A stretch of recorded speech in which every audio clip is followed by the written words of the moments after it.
G20 सम्मेलन नहीं वैदेशिक मंत्री एस जयशंकर कौन कहते हैं आसंता सुनिबा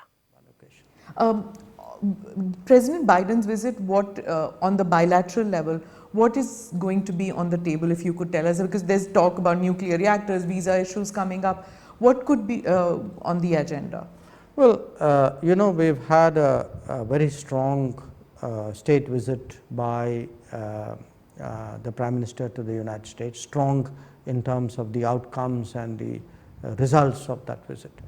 My understanding is right now both systems, the Indian system and the American system, is busy working that through and trying to implement a lot of what was agreed to in June this year. I think this would give an occasion for the leaders to take stock.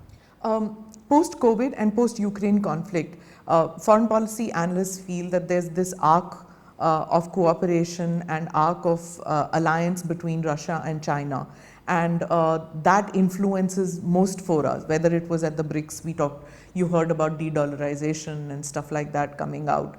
And do you think that that will cast a shadow on all these international meets? No, I think often arguments can be overstated, sometimes deliberately so for a purpose. Okay.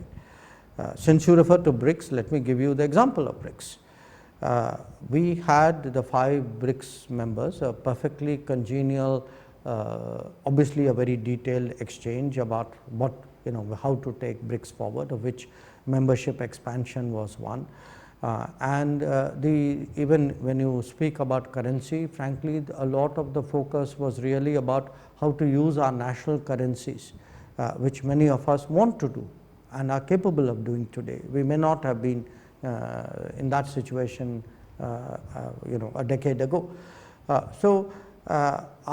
would say, do not see the world very starkly in terms of black and white and this camp and that camp. I'm not saying that countries don't have their partialities and their relationships. They do. But I think the world is a much more nuanced place. It's much more multipolar. There are many more variables.